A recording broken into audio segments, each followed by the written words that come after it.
about early childhood English education.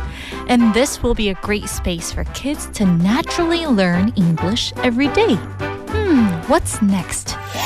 BEFM is teaming up with Busan City's English newspaper, Busan is Good, the Busan Foreign Residence Center, and other expert organizations for more in-depth Busan news. And this is information you can definitely trust. And on top of that, Busan Worldwide has added a Canadian correspondent, and 4-Year Busan is expanding its global contents to promote tourism in Busan.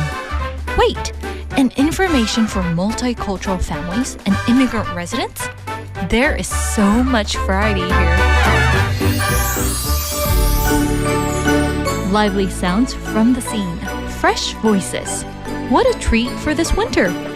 December 1st, BEFM's fresh new season. Be sure to tune in all day long. 세계를 놀라게 할 북극 항로. 그 중심에 대한민국 해양 수도권, 부산, 울산, 경남이 있다는 사실 여러분 아시나요? 불경의 미래, 부산, 울산, 경남 방송발전협의회가 함께 하겠습니다. 지금까지 운영위원장 성현우였습니다.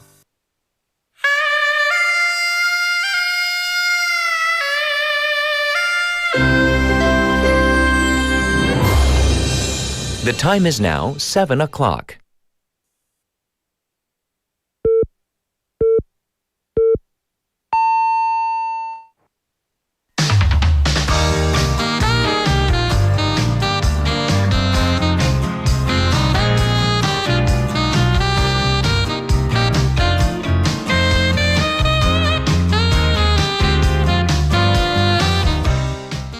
From early education fever to cutthroat competition to get into the right academies, to get into the best schools, the enthusiasm for education in Korea is well documented.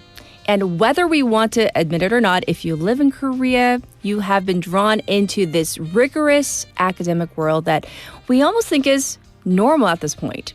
It is college admission season, and I'll be the first to admit that I have lost sleep worrying about my own kids' future as well. But when I see students or news about students cheating with AI on such a wide-scale level, I do wonder at what cost we are pushing our kids to perform. And also, the bigger question, are we teaching them enough about ethics? I'm Catherine. This is Morning Wave in Busan on Friday, November 28th on BEFM 부산 영어 방송.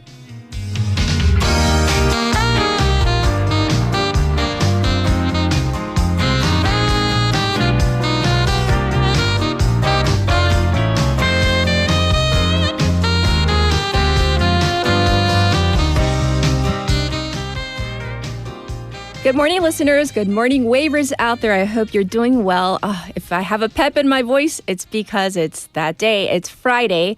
Also, happy Thanksgiving to those of you who are celebrating today. I know we talked about Thanksgiving yesterday because it was Thursday here in Korea, but stateside or wherever you're celebrating Thanksgiving from, it could be today. So I saw some photos coming up on social media of, people I follow and the turkey, the trimmings, the stuffing. So jealous. I hope, you can send us a plate. If not, it's okay.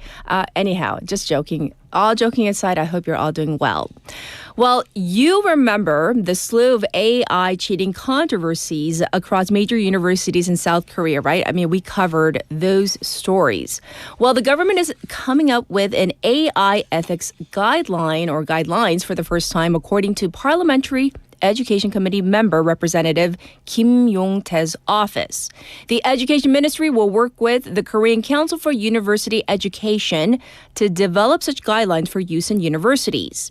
The government is apparently concentrating on the recent AI cheating scandal cases, how the schools are handling such cases, and will get input from professors and students later this year. And as this is going on, experts call for not only establishing clear standards for AI and cheating with AI, but also come up with ways to utilize AI-based learning and education. And then underlying this entire issue is how we can better provide the best education for students. Experts, including those interviewed on our program, have pointed out that exams are inefficient for actual learning and could even push students to cheat. But at the same time, we know that some or many students use AI to write papers across all levels of academia. So then the only option left, we might ask, is it oral exams or maybe debates or discussions? But we also recognize that this would not be suitable for every single subject in every single classroom. With staff and resource shortages, those are real problems. And these AI cheating scandals have pushed the country to have these types of discussions. And they're testing the country's collective ability to respond to these changing technologies and perhaps maybe an opportunity to improve education. And I'm not talking about, like teaching them more, academy hours, anything like that. Just a better environment for our youth to learn in. That's what I'm talking about. Well, anyhow, that is our opening. And let's get to our text topic. Things change rapidly, but some things, they still stick with you after, all those years. What is a lesson or maybe a learning method, whether it be academic or life-related, you learned in school that kind of still stays with you? 자, 내가 학창 시절 배웠던 것 중 아직까지 기억 남는 교육 방식. Any of those. Something that you still remember. And it could be like something really simple, something you learned in even kindergarten that maybe your kindergarten teacher said to you or taught you and you still remember. Can I go first? Yes, I can. It's a rhetorical question. The first thing I remember, I was very bad at tying my shoes. And I remember my kindergarten teacher, she said, bunny ear, bunny ear. And then she taught me how to, there was like a little song that went with it. Got 토끼기, I think in Korean, right? And she taught me how, and then the way she did it, and she did it real firm. And that's still how I tie my shoelaces for my sneakers. So little things like that, or it could be very academic on how to memorize, those English, the vocabulary or something like that. Whatever it is, we want to hear all about it. Send them into BFM's live stream, live chat on YouTube. Go to the YouTube platform and type in BEFM or Busan 영어 방송 to find us. And then you can subscribe, log in and chat with our other waivers from your phone, pound 9050, shop 9050. That's going to cost you 101. You can also reach me for free on Kakao Talk. So find us first, BEFM, and Busan 영어 방송, either which one. Add us as a friend first, and then you can send in your messages and photos too. The ways you can tune into Morning Wave in Busan, 90.5 or 103.3 FM. On the radio if you're in Busan. We're streaming live on YouTube right now. You can watch again, listen again at your leisure. Also, we are available on the BEFM app or the Popbang app. Both are easy to download and free. That's the best thing, right? Looking ahead to our morning together. So we have Casey coming in for Foreign Press Highlights. That's in hour number 1. In hour number 2, we have 안 교수님, Professor Andrew Millard. He is back for Global Affairs. And then for special interview, you've heard in the news, the won, the Korean won is weak or weakening. And I'll be the first to admit, my forte is not economics. So I need a better understanding. And I think you might as well. We have our expert coming in on hour number 2, and he's going to weigh in on why the Korean won is weakening and what that really means for all of us. So you can look forward to that. I'll be back with news overview.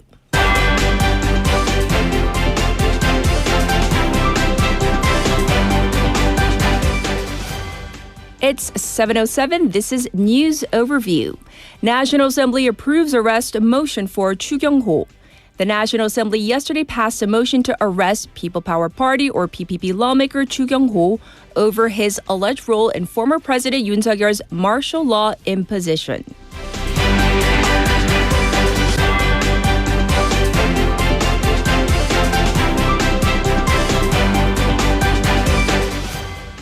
BOK freezes benchmark interest rate. The Bank of Korea yesterday decided to keep the benchmark interest rate steady at 2.5% amid a weak Korean won and an unstable housing market.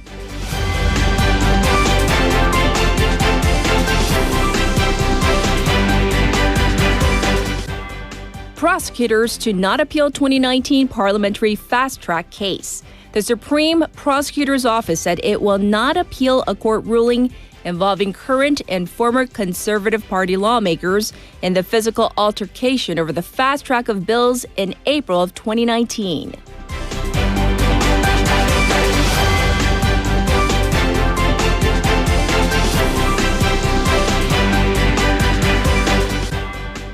South Korea sanctions 15 individuals in Southeast Asia scams. The South Korean Foreign Ministry yesterday announced that the country has imposed independent sanctions on 15 individuals and 132 entities over transnational scams in Southeast Asia.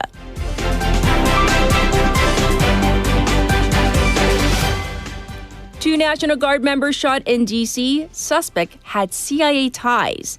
A 29-year-old Afghan national has been identified as a suspect who shot two National Guard members in Washington, D.C., with officials saying he worked with the CIA in Afghanistan before coming to the U.S. This was News Overview.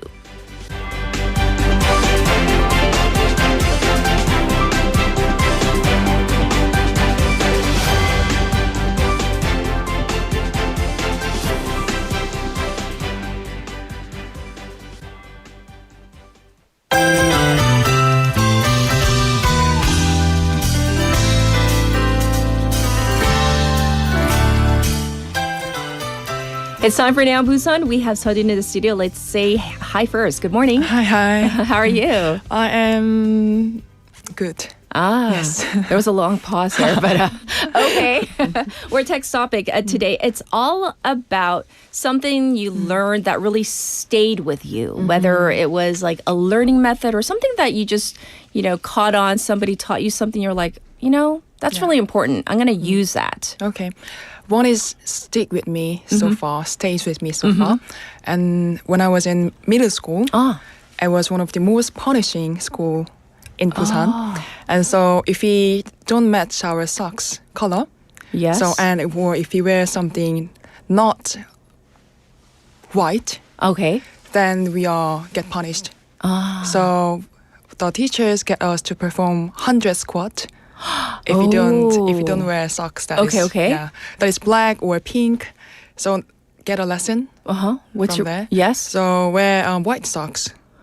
So ever since then, now I'm wearing today is black, but I prefer wearing white socks ever since. Because of that, because your school back in the day punished you for not wearing white socks. Yeah. Interesting. I'm a little speechless, but yeah, interesting. That really stayed with you. Yes. But that's why I love your answer, because it's not just about rigorous academic training and stuff like that. So like I talked about tying shoelaces as well. So thank you for sharing. Well, our first bit of local news. There's a worrisome story about emergency care in Busan, and it has raised some major questions about the pediatric system here. And this happened in Busan, but it made national news. Yes, there's an incident where a high school student in Busan was unable to find an emergency room and died. And it has raised criticism that the case has something to do with the city's poor pediatric emergency care system. Yes, so the numbers are really shocking though, right? Right. According to data from the Ministry of Health and Welfare, out of 29 emergency centers in Busan, only one can treat pediatric emergency care 24/7. That one is Haeundae Hospital. So that's like 3%, 3.4% to be precise. And it's similar to medically underserved areas like Gangwon, and the city is near the bottom nationwide. I see. And meanwhile, we have Seoul and Gyeonggi having dozens of hospitals available around the clock. Yeah, over half of facilities there can take pediatric emergency anytime. So if they use a more flexible standard, the city says 11 hospitals could accept children, which would come out to about 38%. I see. But although more than 10 hospitals are technically able to accept pediatric patients, the severe shortage of pediatricians in the city means that in emergencies, options are utterly limited. As a result, last month, paramedics reached out to 9 hospitals 14 times trying to transfer high school students with seizures in the middle of the city center, but not accepted. That's right. And the city tried to increase staffing, right? Yeah. Busan has tried subsidizing pediatricians' wages, but it hasn't worked as hoped. This year, they ran 3 separate rounds of recruitment, but in the end, only Haeundae Hospital signed up. Yes. Officials say nothing will fundamentally change until the specialist shortage is solved. I see. Such an unfortunate incident, but we're hoping that things change in our city. Okay, the city's introducing, moving on to our next story, comprehensive support for local companies, correct? Yes, Busan City is rolling out a pretty big support package for companies struggling with high exchange rate, especially on local companies in steel, metal, footwear, and fisheries. The city will first create a new 100 billion won exchange rate care special fund for SME companies. Companies can get up to 800 million won each, or up to $1 billion for leading local companies. And the city will offer 2% interest support for 3 years. It's meant to ease short-term liquidity crisis. So if businesses want to apply, how do they start? They need to have a recommendation letter from the Busan Economic Promotion Agency, then submit it to one of 14 banks. Okay. And there's also more help for exporters. Starting next year, the city will also increase export insurance premiums to 700 million won, and credit guarantee support goes up to 300 million. Yes. And the voucher program expands from 8 to 9 categories. And I hear the city will also strengthen targeted support. Yeah, for sectors heavily affected by high exchange rate.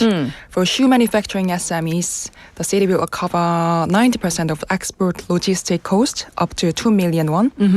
It also assists with customs and transportation fees.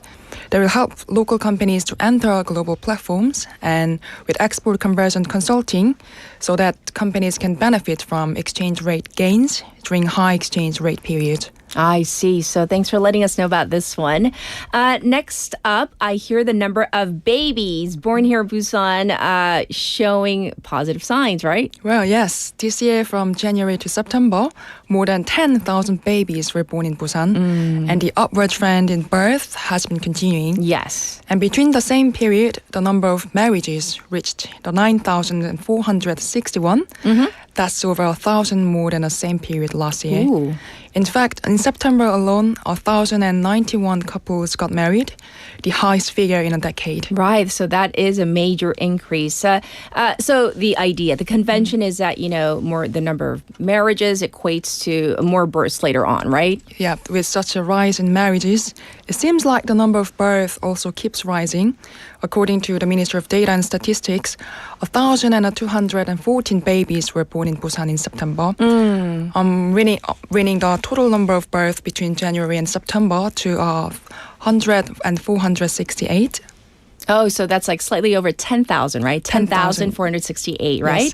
Yes, that's up 1.8% for the month and 6.8% for the year so far. Yes, so what's the reason behind this rise? The ministry says the trend is likely influenced by more women in their early 30s and birth support policies. So Busan's total fertility rate in the third quarter rose to 1.74%. But of course, 0.74%. Sorry. Yes.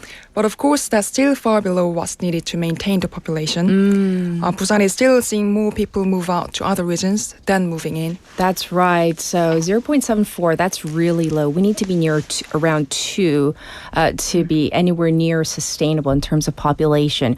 All right, next up, I hear that Busan's nighttime tourism is really booming these days. So what's going on with this year's night festival? Busan's nighttime tourism is really growing.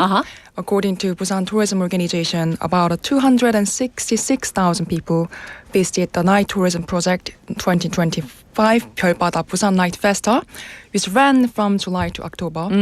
That's more than a 6-fold increase up 624% compared with 2023, the last time the event was held. Yes, so 624% is massive. So the growth. What made this year so different? So the festival is part of night tourism specialization initiative. It's spread out beyond Haeundae and Gwangalli to places such as Yongdusan Park, Dadepo Park, Hwamyeong Ecological Park, Busan Citizen Park.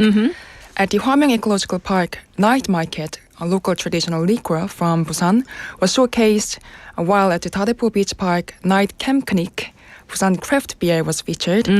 They actively incorporated local small businesses and brands. Right, and we talked about some of this. I do remember. So that those programs really attracted, I guess, the most visitors, right? Yes.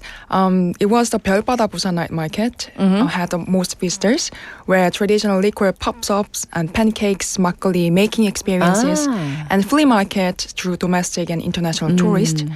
And the Busan Tourism Organization says Busan keeps being highlighted across various awards by global travel platforms. Yes. And it allows the city to strengthen international competitiveness in marine tourism, city tourism, and night tourism. They added that next year they will work to push it even further on a global level. I see. So, yes, next year we'll see if it's even more successful. All right. So for a final story, it's about a new place that is set to open. Yes, Litlefrin스하우스 is to open next March in Busan's Kamcheon College Village. Right. Kamcheon Culture Village. They have recently signed an agreement with Saha District for the project. Right. So what is this? This Little Prince House? What is this? Yes, Litlefrin스하우스 is the only Little Prince cultural exhibition hall in Korea that has received official support and approval from the Saint-Exupéry Foundation in France. Officials said, and it is the only permanent Little Prince exhibition hall in Asia, and it will be springboard for a new culture center which shows the city's identity. Oh, that's right, the Little Prince. So, by the way, I have news for everybody. Some of you might have picked up on clues on our board, but it's actually Sejin's last day because we are wrapping up our season today. So it's kind of sad, bittersweet to say goodbye to Sejin, but I hear that you're going to be later on, maybe... What are you going to be doing? Where are you going? I've actually prepared a small letter for you. Oh, really? Okay. So I decided to take a break until I go off to study for my master's degree. And I thought I would need some time to sort myself out and reflect on what I want. And I came here super shy. I thought I couldn't grow as fast as others. And my self-esteem was super low as well. And I've never been a girl who enjoyed waking up early or being in a constant state of nervousness. But with this show, getting up early has been easy. And this segment gave me joy and was a bit of motivation I have to wake up. And now to be sat here saying all of this without being so nervous and stressed, I realize I've learned a lot from all of you. I've really enjoyed every single moment of the show, and I'm thankful for the experience of being on air and working with Morning Wave team, one of the most popular shows, and being able to connect with you, our listeners as well. Aww. And I appreciate your feedback, your affection, your comment, and all of your support. It was one of the amazing things I've ever done this year, to be sat here, to be responsible for the local news, and now to be saying this goodbye. And I hope I now live rent-free in your head as a reporter or a sandwich girl or the sandwich reporter, whatever you want to call it. Yes. So what I'm trying to say is thank you for everything. Well, thank you as well. We wish you the best in your studies and, of course, anything you do in the future. Thank you, Sejin. Thank you so much. All right, everybody. This was Sejin for the last time. And I'll be back with our traffic and weather. It's so cold outside. Hey, the BEFM new season is out. Let's take a look at the teaser. Wow, they've launched a new YouTube channel, BEFM Kids, all about early childhood English education. And this will be a great space for kids to naturally learn English every day. What's next? BEFM is teaming up with Busan City's English newspaper, Busan is Good, the Busan Foreign Residence Center, and other expert organizations for more in-depth Busan news. And this is information you can definitely trust. And on top of that, Busan Worldwide has added a Canadian correspondent, and 4-Year Busan is expanding its global contents to promote tourism in Busan. Wait, and information for multicultural families and immigrant residents? There is so much variety here. Lively sounds from the scene, fresh voices. What a treat for this winter. December 1st, BEFM's fresh new season. Be sure to tune in all day long.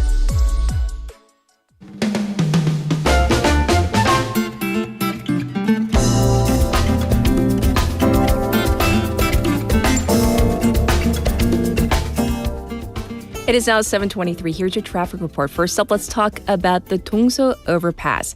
Congested from Bumnikgo ramp to the old Kaegum tollgate. Also backed up on Manduk-daero from Manduk intersection to the Namhae Expressway Deokjeon ramp.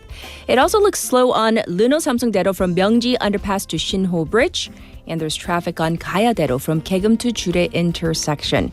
It is a chilly 3 degrees right now under clear skies. It's going to go up to just 11 degrees. Chilly nationwide with a wind chill bringing down the real feel temperatures. Much of the capital area will see sub-zero temperatures. Looking ahead to the weekend, tomorrow will be similar to today, a low of 2, a high of 14. But on Sunday, significantly warmer, a low of 11 and a high of 18 degrees is forecast. This was your traffic and weather.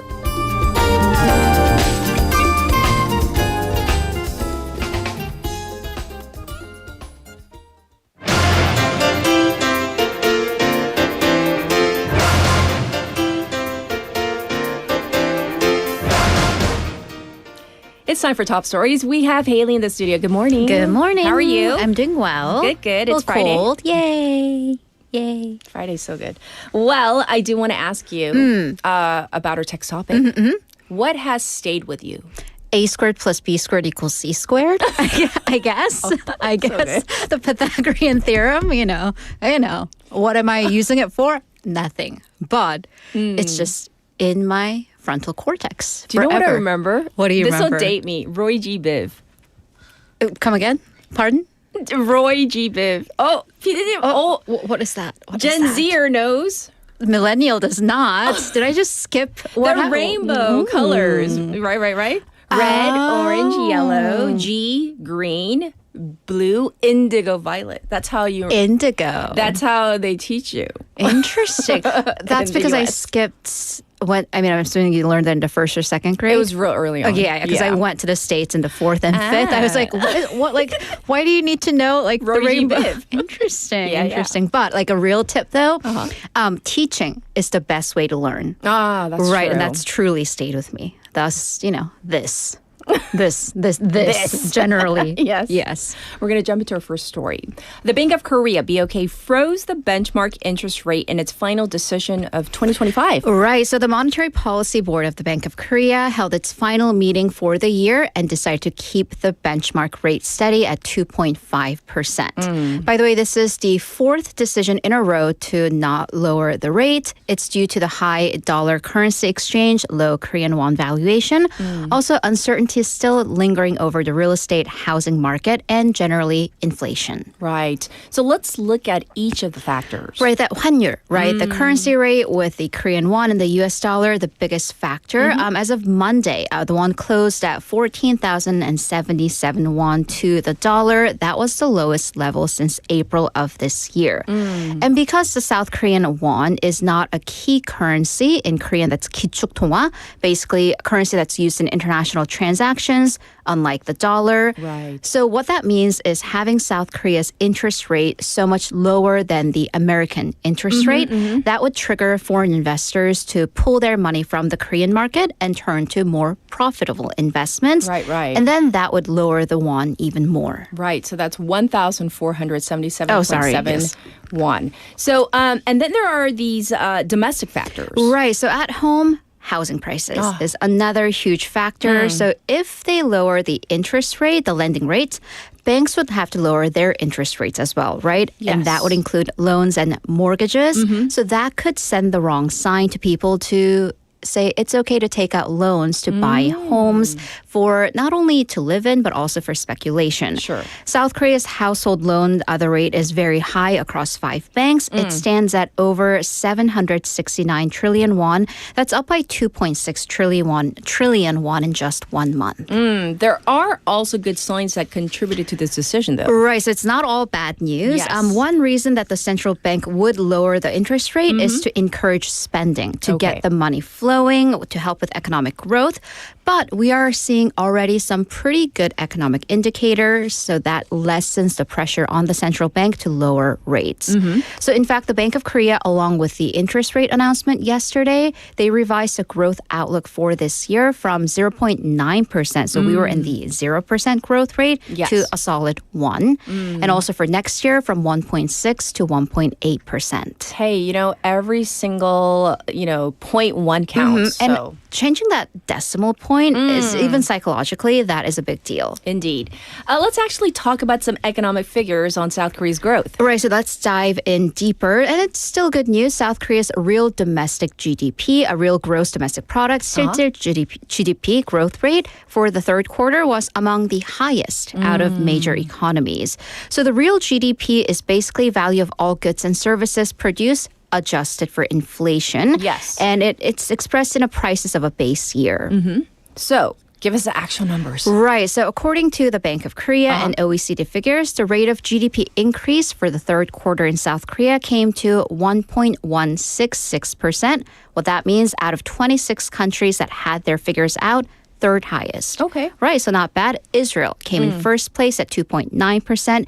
Indonesia second place at 1.2%. Interestingly, though, China, which usually has very rapid growth, only marked a 1.1% growth. Oh.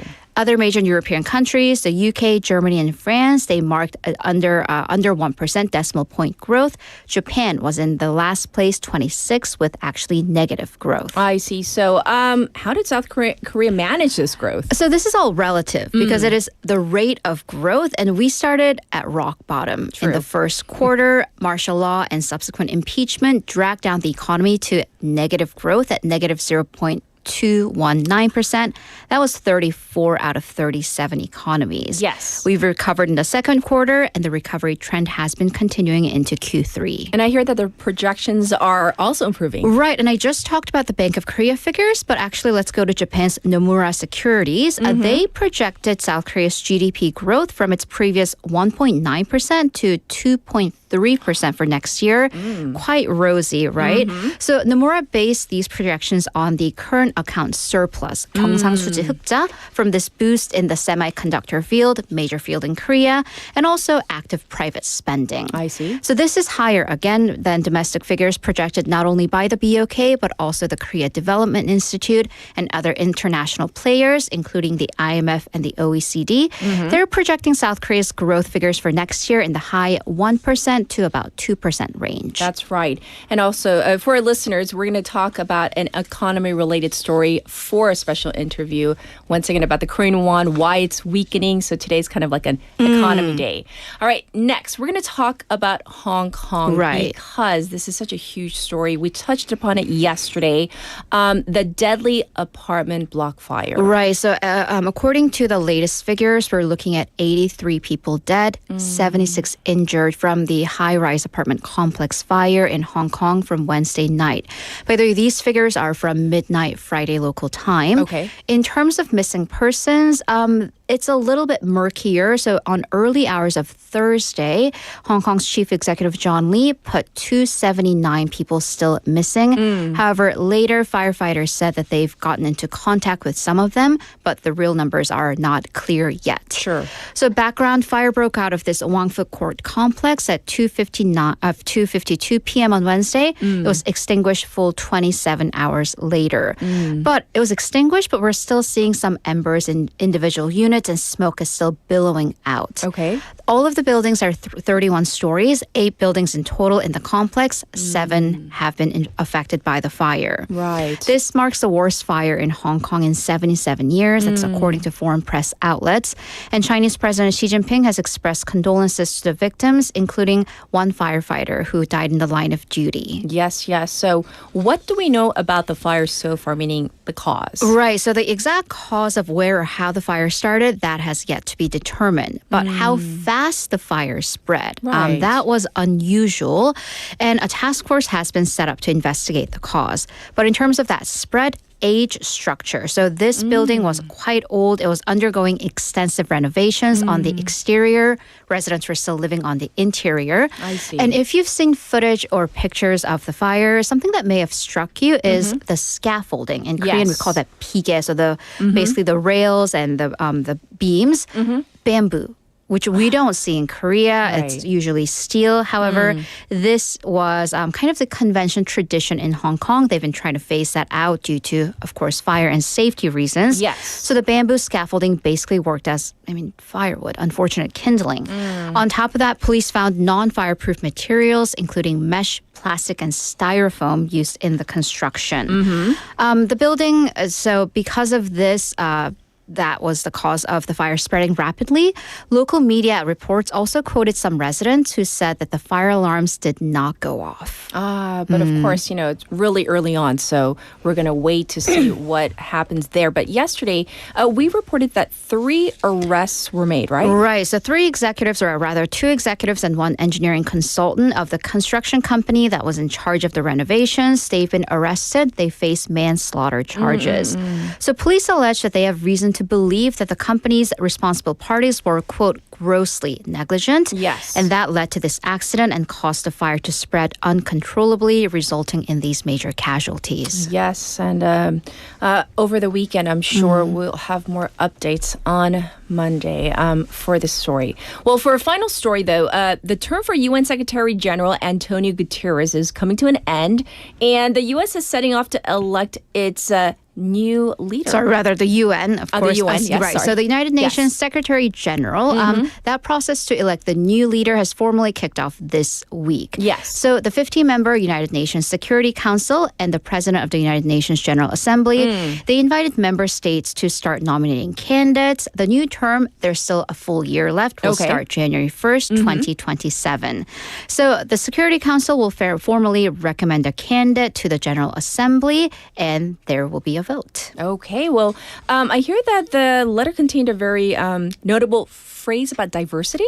Women. Right. So the letter strongly encouraged member states to nominate female candidates to the role because we have never had a female secretary general before, and they have noted that with, quote, regret. They are convinced of the need to guarantee equal opportunities for both genders in gaining access to senior decision-making positions, and therefore member states are strongly encouraged to nominate women as candidates. Yes, and are there official qualifications or restrictions? Right. So the job actually traditionally rotates amongst region for equity. But when Guterres, who is from Portugal, he was elected back in 2016, it was actually supposed to be Eastern Europe's turn. Portugal, obviously not in Eastern Europe.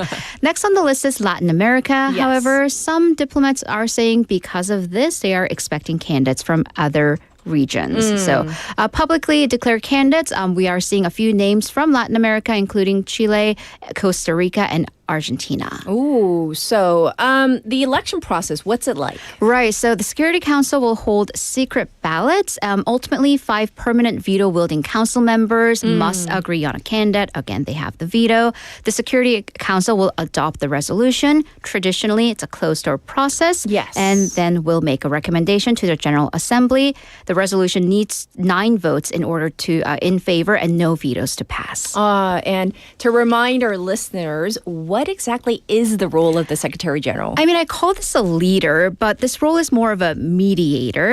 So he or she will represent the United Nations to the outside world, is in charge of the Secretariat. So an official role there. They don't really hold power as, a player in the international community, but more as a mediator of interest between and amongst nations. I see. Well, thanks for explaining. And of course, we'll check in with you in hour number 2. So thank you, Haley. See you in a bit. All right, this was Top Stories, and I'll be back with Casey in just a moment. Good morning. Good morning. 굿모닝입니다. Good morning. 좋은 아침입니다. Morning wave in Busan. Morning wave in Busan. Morning wave in Busan. Major news, local buzz, and expert takes. It's all here on Morning Wave in Busan. Brighten up your morning commute with Morning Wave in Busan. Morning wave in Busan.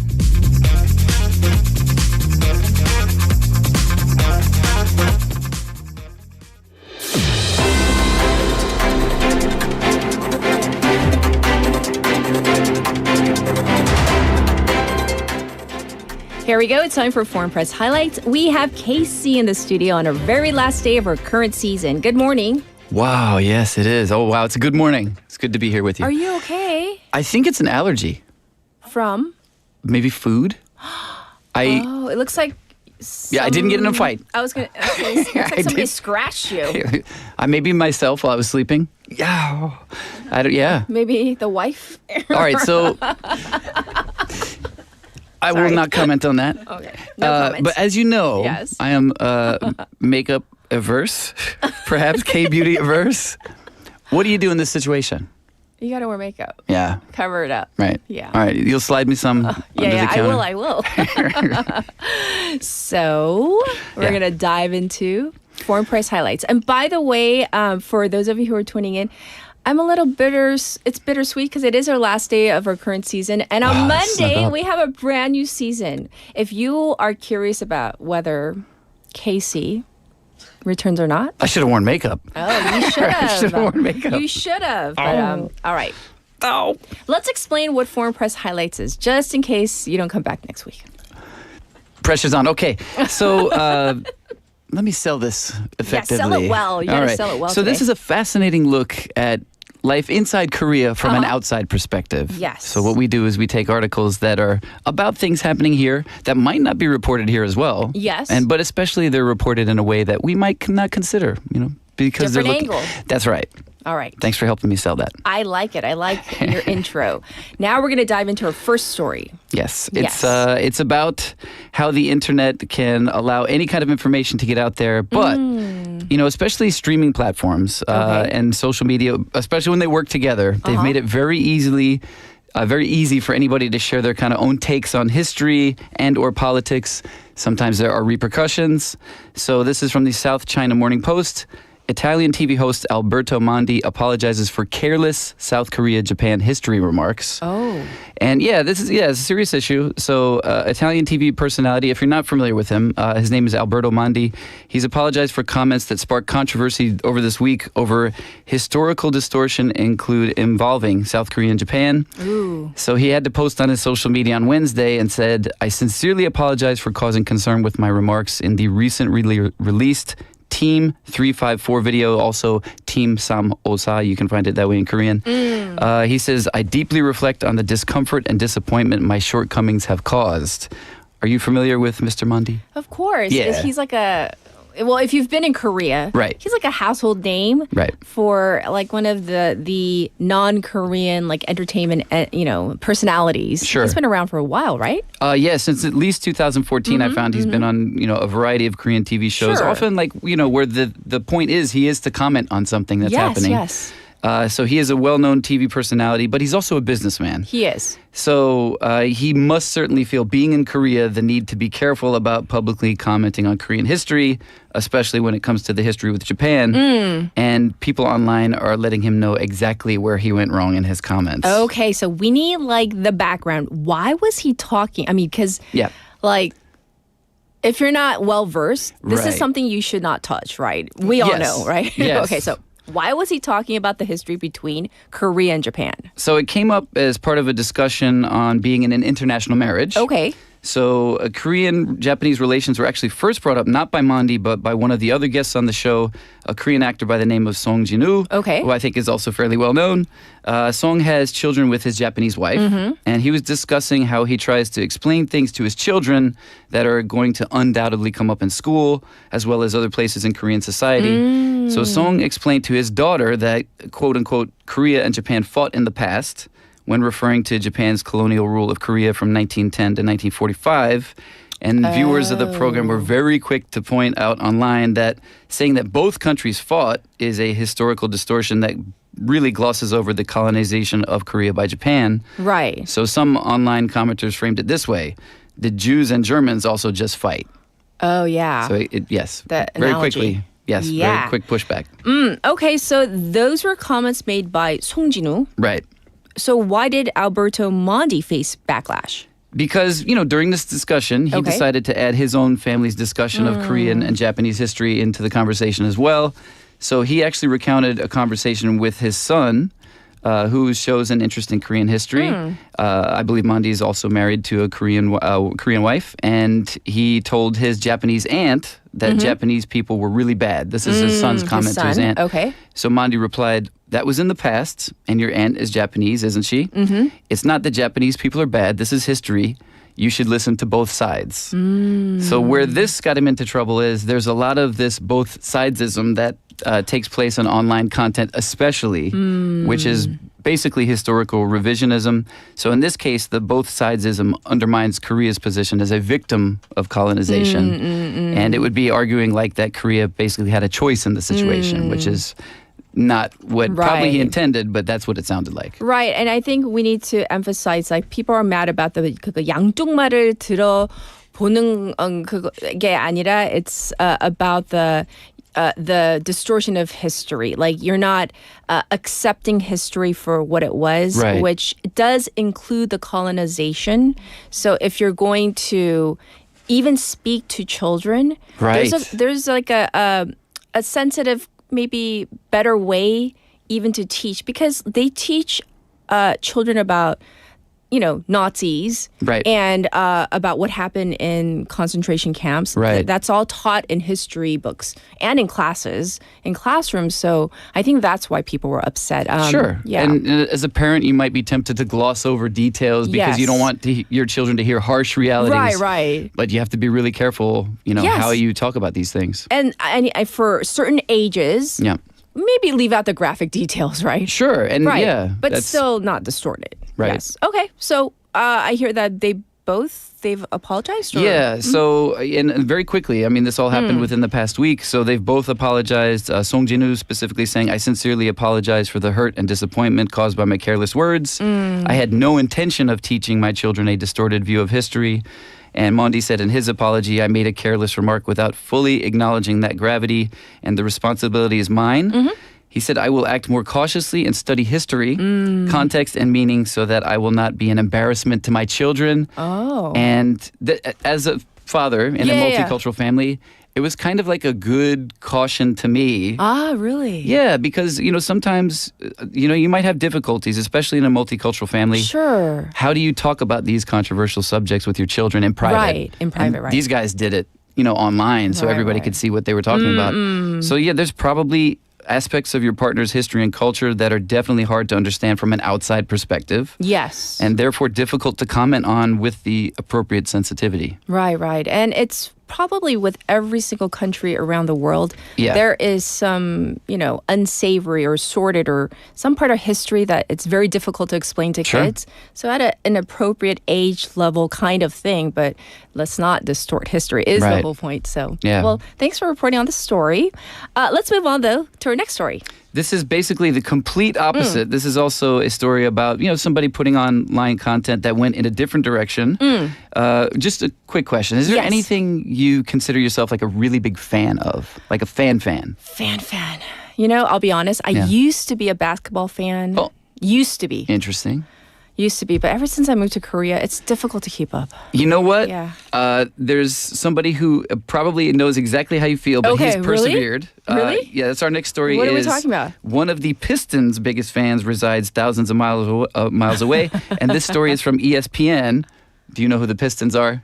Of course I knew who the Okay, Pistons are, but I you're a was laughing basketball because I was like, oh, the Pistons. Yeah. Okay, now why do you laugh about that? Because they're the Pistons. They have a history, you're saying. Yeah. Yeah, so this is why this year, when the Detroit Pistons, that's where they're from, Yes. they won Game 2 in the 2025 Eastern Conference first round playoff series. A man named Tom He, who's here in Seoul, actually, Yes. not here in Busan, but he's about 7,000 miles away from Detroit.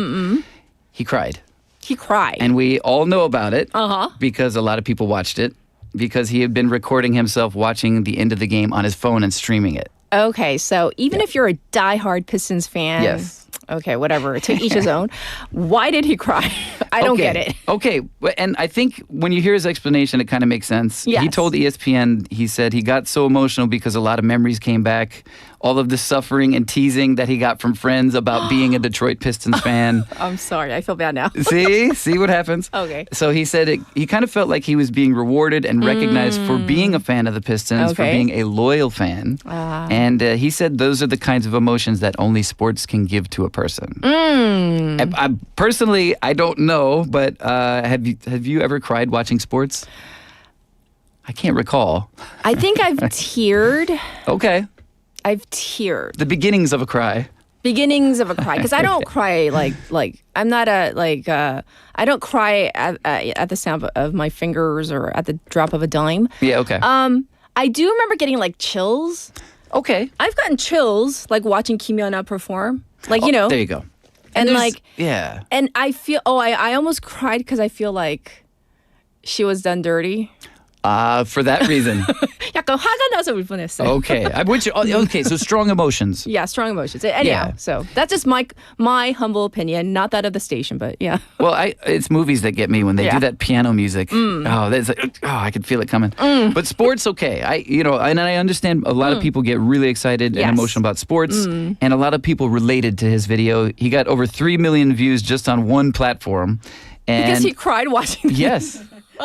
I mean, I can imagine I watched it too. So he got 3 million plus one. Plus one, okay. And even his coworkers, he works at a bank, and his coworkers like saw it and posted on it. And was like, "Is this you?" So at that point, I guess you just have to own it. So why are we talking about this? Aside from the fact that he got a lot of likes, okay, or views. He got an ESPN article specifically written about him now. Seriously? The Pistons are now following him and have been for a while actually. Pistons legend Isaiah Thomas Oh my also shared gosh. yeah. So That's big. Yeah. And he said, in the story, he's like, it's not easy to be a Pistons fan because he's so far away. Right. Amongst other reasons. Wow. So when he starts work at 10 a.m. at the bank, for example, like he gets to watch maybe half of a game because they start around that time in Detroit. And then he's like, bathroom breaks, I used them. He's like, he's always online. Like, even if he can't watch it, he knows what's happening live. Oh my gosh. So he's a longtime fan. So how did he get into this? I don't even understand. Like, did he grow up in the States? No. He was playing NBA Live in the mid-2000s with a friend. Game. Yeah, it's from gaming. Okay, from gaming. One of his friends was like, I'm going to be the LA Lakers. Hey, why don't you pick Detroit? Oh, his And then- friend was smart. Okay. Well, yeah, you And never then- know how it's going to turn out later. And then? But then, later he kind of stuck with the team. And then 2010, his favorite player, Tracy McGrady, signed with the Pistons. And he's like, all right, this is my team for life. Sure. And it's been that way since. And now he notices that the Pistons are doing better. A lot of people are actually messaging him and be like, hey, is it worth being a Detroit Pistons fan? He's like, of course.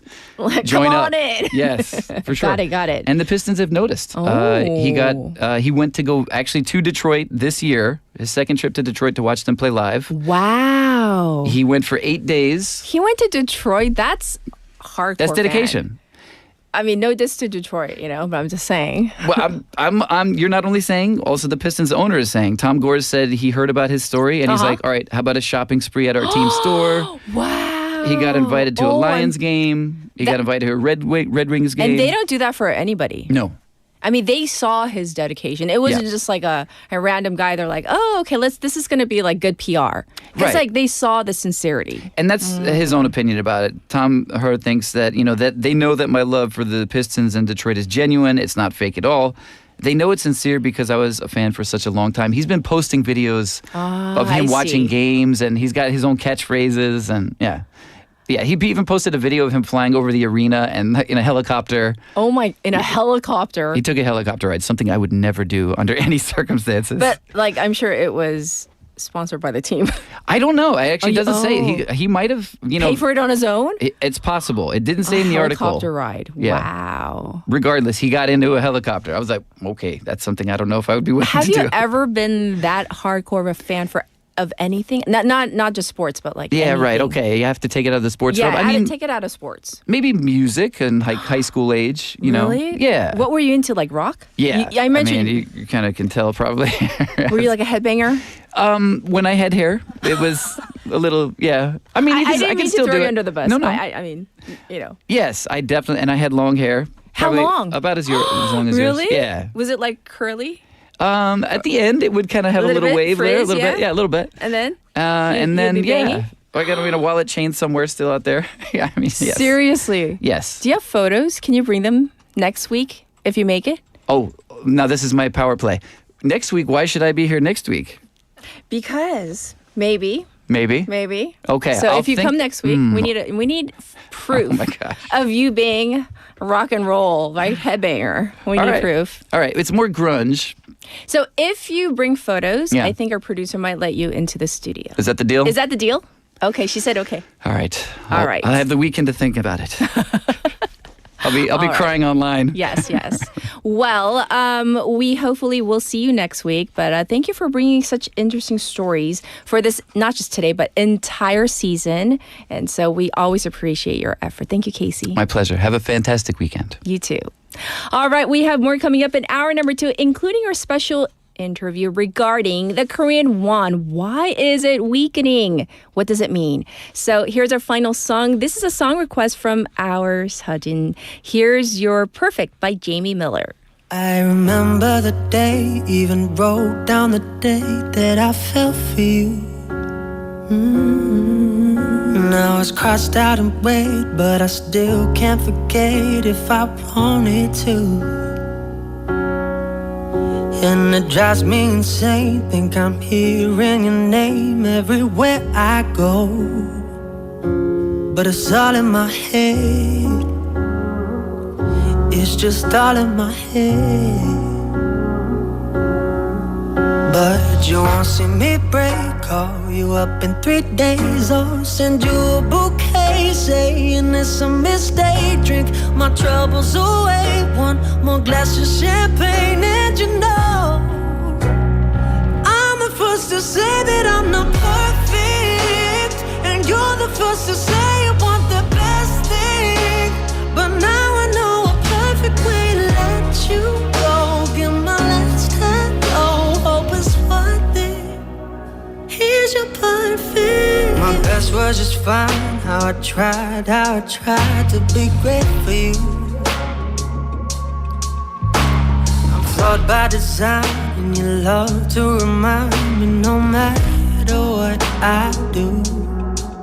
But you won't see me break, call you up in 3 days or send you a bouquet saying it's a mistake. Drink my troubles away, one more glass of champagne. And you know I'm the first to say that I'm not perfect, and you're the first to say you want the best thing. But now I know a perfect way to let you go. Give my last hello, hope it's worth it. I'm the first to say that I'm not perfect, and you're the first to say you want the best thing. But now I know a perfect way to let you go. Give my last Your best choice, BEFM.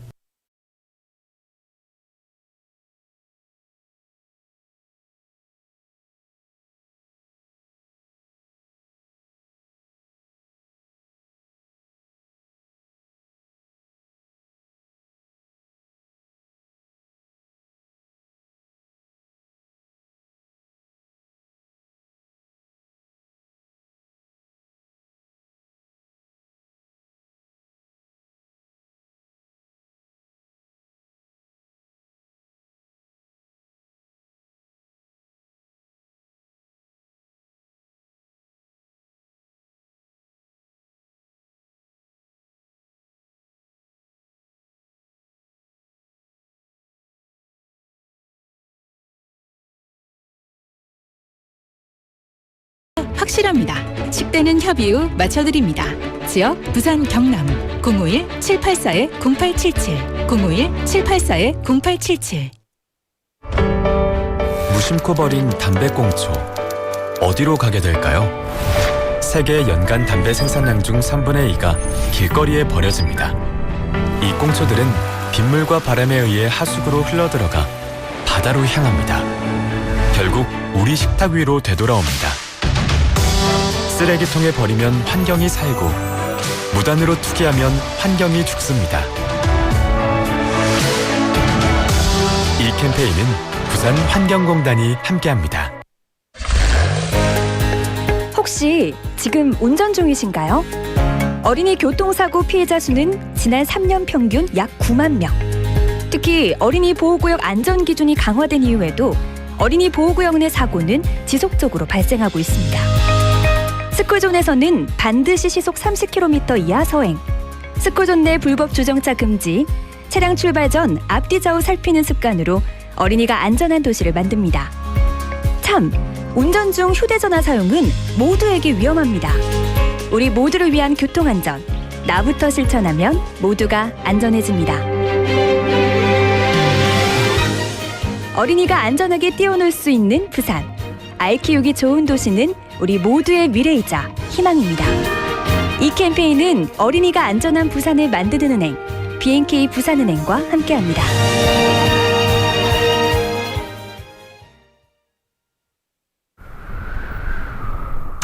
Brr! It's freezing outside. Let's crank up the heat. Wait, you don't have to. Lowering the temperature by just 2 degrees can save a lot of energy. 2 degrees? That small change really matters? You'd be surprised. If 10% of Korean households lower their heating by just 2 degrees, the effects are like planting about 350,000 trees a year. That's magical. Then I'll just bundle up instead. Smart move. Try wearing some thermal underwear or warm socks. Plus, when you go out, don't turn the heater off completely. Set it to away mode or 외출 mode. That way, it uses less fuel than turning it off and reheating the whole place later.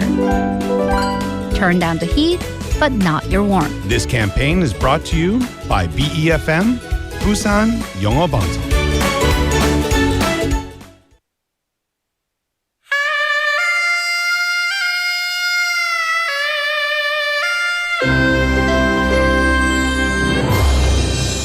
The time is now 8 o'clock.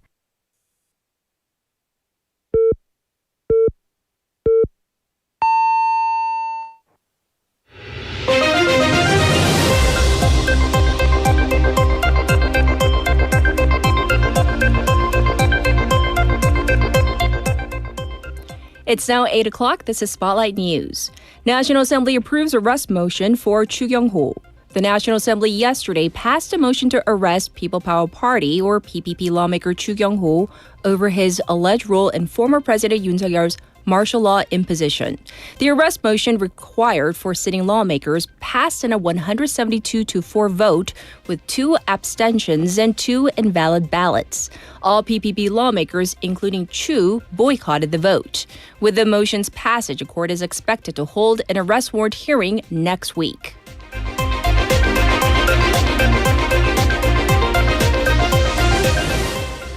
BOK freezes benchmark interest rate. The Bank of Korea, or BOK, yesterday decided to keep the benchmark interest rate steady at 2.5% amid a weak Korean won and an unstable housing market. 5 out of the board's 6 members supported the rate freeze decision, while 3 of them voiced the need to keep open the possibility of further rate reductions in the next 3 months, BOK Governor Lee Chang-yong said in a press briefing. The won's sharp slide has been a primary concern for policymakers, as a rate cut may trigger capital outflows, which in turn may further weaken the currency.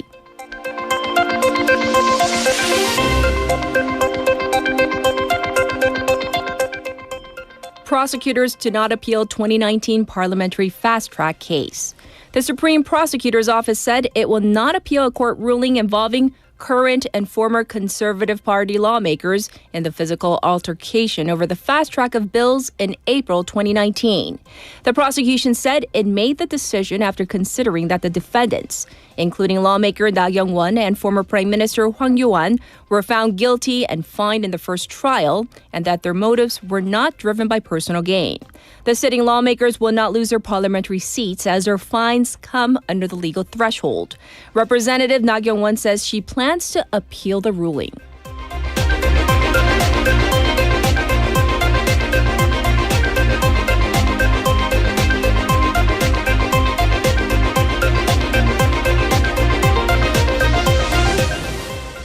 South Korea sanctions 15 individuals in Southeast Asia scams. The South Korean Foreign Ministry yesterday announced that the country has imposed independent sanctions on 15 individuals and 132 entities over transnational scams in Southeast Asia. The sanctions are part of the government's efforts to tackle organized crime in the region following the death of a Korean college student in a job scam ring in Cambodia. The sanctioned organizations and members include those from Prince Group and Huiwon Group. It marks the first time South Korea has imposed sanctions over transnational crimes in Southeast Asia.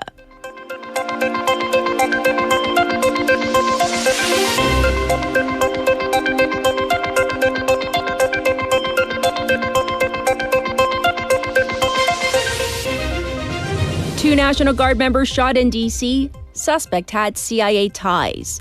A 29-year-old Afghan national has been identified as a suspect who shot two National Guard members in Washington, D.C., with officials saying he worked with the CIA in Afghanistan before coming to the U.S. The suspect is accused of shooting two National Guard troop members blocks from the White House on Wednesday local time.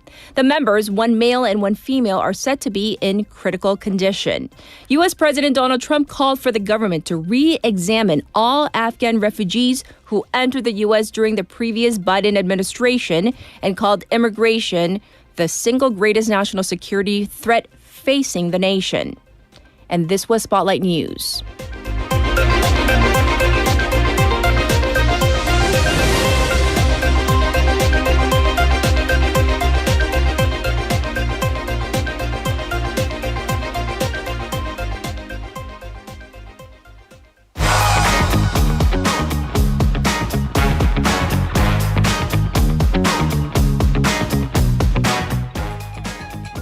It's time for 와글와글. Haley's back. Hello again. So apparently we're like 남매 that dress alike. Yeah, which one's going to be the brother? I'll be the brother. Okay. I'll be the Clearly brother. the second child here, whatever the gender might be. All right, we're going to dive into our first story. This is a theme that pops up every once in a while. Elected officials not making the best use of taxpayer funds. Love that for taxpayers, Yes. especially as we do get to the end of the year tax filing season. Oh, no. So a common way this happens is unnecessary overseas business trips, right? And as a lot of local elected officials are going to be on the final year or are on the final year of their term, local elections are coming up next year.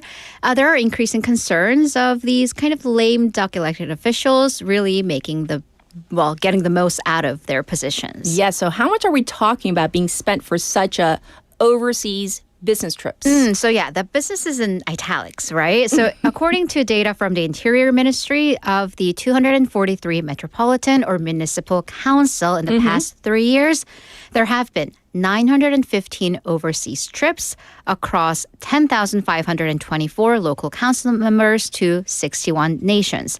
However, 80% of these trips were to 20 countries specifically, and they're kind of the popular tourist destinations, and spending 35.5 billion won in budget. Okay, so if the money was spent for necessary, legitimate purposes to better their, legislative agenda, that would be one thing. We're okay with that. That would be great. If you're Yes. going to sign MOUs to bring more business, tourism, sure. But, sometimes they weren't. And I, again, have cases of document falsification, doctoring, or rampant, according to the government's inspection of these trips. So what am I talking about? Apparently over 400 travel agencies made profit that was more than reasonable, with the council requesting more money than they actually spent, including falsifying plane tickets. Yeah. Actually, 1.8 billion won of false plane tickets were requested. Wow. 368 cases of document falsification to make it seem like council members took part in work-related events like lectures, workshops, or even car rentals for excessive financial reporting. Yes. Some council members apparently, allegedly, violated their duty to avoid conflict of interest by signing off on their own trip authorizations. They were signing off on their own. Yeah, they're like, okay. yeah, this person can go, and this person is Hey, me. it's me. Sign it off. 200 million won spent on tour guides, admission tickets, buying liquor or health supplements, which you cannot do because, again, this is the public budget. It's a business trip. Yes. So again, this is taxpayer money. Exactly. So for this reason, the Interior Ministry has recommended that all local council, on principle, ban overseas trips for council members a year before their term ends. And they're looking into imposing, they can very well impose penalties on individuals, but imposing penalties on the entire budget of said council for violating this. This is so unfortunate. Yeah. All right, next up, I have to warn our listeners and viewers that we're going to be covering some very graphic content for our next story. A South Korean man's body was found inside a bag in Vietnam earlier this week. So let's get into what we know about the investigation so far. Right. So a body of a Korean man in his 20s was found inside a bag in an upscale residential area in Ho Chi Minh City in Vietnam. The security guards and residents called the police after they noticed this smell coming out of a large bag around 4 p.m. on Sunday local time. And then when the police got to the scene, apparently two other Korean men identified as Hong, who's 25 years old, and Cho, 24 years old, were at the scene, but then they attempted to flee, which the police thought was suspicious, and they later arrested them. Yes, and so new information has emerged about those involved. Right, and you just mentioned the government sanctioning individuals in Southeast Asia, and it seems that it's all linked to that case as well. So according to reports, the victim was involved in scams in Cambodia's criminal complexes, and the Korean National Police Agency confirmed that one of the suspects, Hong, is a member of an organized crime ring that operates out of Gyeongbuk province, and he's on a watch list by the Gyeongbuk police. The other suspect allegedly involved, Cho, is not officially a member of the gang insofar as he's on the police watch list, but he's apparently known to be a follower of a specific crime group. Right. The Vietnamese police are currently investigating the case, and the South Korean authorities are discussing extraditing, so bringing the suspects back to Korea. Yes, once again, a very tragic and graphic story. Up next, there has been this claim going around on social media that South Korea has hundreds of thousands of shamans. Is this true? So shamans, 무속인, right? We colloquially call them sometimes 무당, but there are social media claims that the number of shamans in South Korea went from 200,000 in the past to 800,000. 80만 명. Okay, so what is 800,000? Well, reports say this is like more than the entire population of Songpagu district, which is the most populous district in Seoul. Okay. But then that kind of doesn't make sense to us because, like, where is Songpagu? That's double the population of Haeundae-gu. Oh, okay. That gives you like a real number. Also, in terms of occupation, this is double the number of people who work at cafes, which... I mean, look at how many cafes are just outside. Everywhere. So do we really have double the number of shamans than baristas? Which is wild. Okay, we need Haley fact-checking. Is this true? As wildly wrong. No, Okay. probably not. Doesn't seem like it. Although, because of the nature of that occupation, shamans don't register, many of them, as official businesses. So they kind of freelance. So there is no official data. So I'm going to give you two figures. Government data on businesses, 사업자 등록, has the number of registered fortune tellers or similar services at just 10,000. Yes. This is a little iffy because this includes, again, fortune tellers, tarot cards, astrology, and not just shamans. Okay. So instead, we're going to actually go to membership figures from shaman associations. Oh, there are associations? Yes, there are associations. Okay. The biggest one in the country, the Korea Worshippers Association. They've maintained about a 300,000 member group since the late 2010s. Actually, that's significant. Okay. But they do have a pretty strict membership process. You need a letter of recommendation from a registered member who apparently performed the ritual to accept the spirit or the god that you serve. Sure. And you also need to have like a physical place of worship or an altar. So you can't just claim like, I see. Okay. There are, rules. But again, this organization seems to do its due diligence, but then there are others that don't, right? Right. So here's the thing about South Korea. Culturally, I mean, what you believe is what you believe, but the country recognizes traditional shamanism as a form of intangible heritage. Oh. And certain rituals, depending on where you are, they're also, again, recognized as intangible heritage practices because it's folk religion, right? But even those in the field say that it is a very closed off field and some people don't say like which god or spirits they serve. Sure. So for this reason of there being this perceived increase, YouTube. Social media, because we've all seen, if you've not like watched the videos, at least the thumbnails of this particular shaman predicted this celebrity was gonna A, B, and C. People either saying or pretending maybe they are on social media without proof. I see. So actual shamans who are registered, they do call for processes to legitimize their occupation, as well as even tax audits, because some will make huge sums of money and not report them. I see. Very interesting, but wow. Okay. Yeah, right? Yes. I learn something new every day. For our final story, this is the latest appeals ruling on the so-called chocopaI, that theft case. Right. So, yes. Oh gosh. Yes. So this is the case that began 2 years ago. In May of this year, a 41-year-old security company employee was found guilty of theft, stealing basically one chocopaI and one custard, so 2 snacks, worth I think a little over 1,000 won. Yes. He was fined 50,000 won, 5만 won, for eating the snacks out of the office fridge. That was a problem. But yesterday, the appeals court flipped that decision, finding the defendant not guilty. Oh. So in this process of getting, this public spotlight for the case, it was also revealed apparently the defendant 7 or 8 years ago was fined 5 million won for drunk driving a police vehicle, which he mistook for his car. Oh, yeah. Okay, that's a big mistake.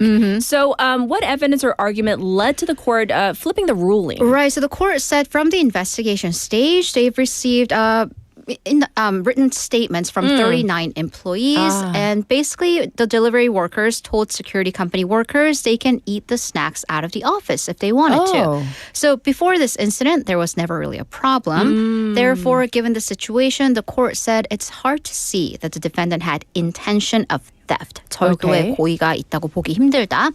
So with the ruling, the defendant will likely to be able to keep his job, which, by the way, was apparently cited as a reason for his appeal. I just don't understand if there were like 39 other people who said that it was... Right. There were many reports about whether it was union activities, was there bad blood between the workers. I mean, that's, it's not in the official court documents. So I'm not going to report on it here. But it seems that there was more behind the scene. Got it. All right. Well, we're going to call it a day for all the Woggly news, but thank you for covering all the stories and for another fantastic season. Am I coming back? We'll see. I wonder. Of course you are. You're the only person that is welcome back with open arms. So, yes, Haley is coming back Monday. Don't worry, everybody. So, I'll see you Monday, okay? Bye-bye. Okay. Let's get to your updated traffic and weather.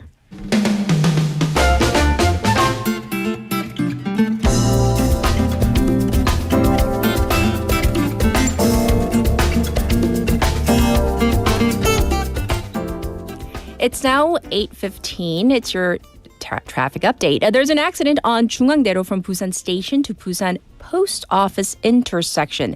This is a two-car collision right past the Yeongju intersection.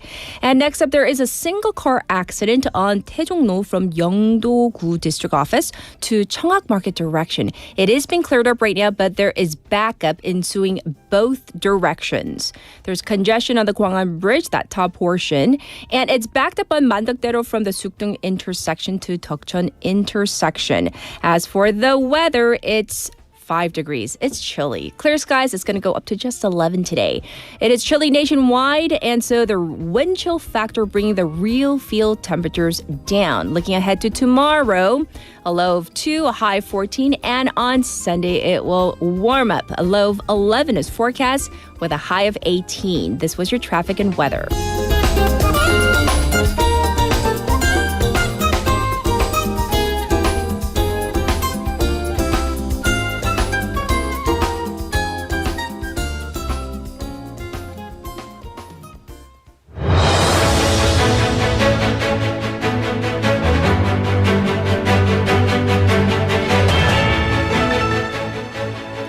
It's time for a special interview. So I've been prefacing this interview talking about the Korean won. We've been talking about the economy, especially in hour number 1. So those who have been following the recent trend of the weakening Korean won, the situation may feel worrying, especially for families supporting children studying in the U.S., those sending money abroad, or anyone running an international business. Even if you're not directly involved in foreign exchange, the strengthening U.S. dollar can still become a serious issue in the near future. Today, we're going to take a look at what is driving this trend and discuss its broader economic implications. Coming back to the airwaves is Professor Yang Jun-seok, Professor of Economics at the Catholic University of Korea. Hi, welcome back, Professor.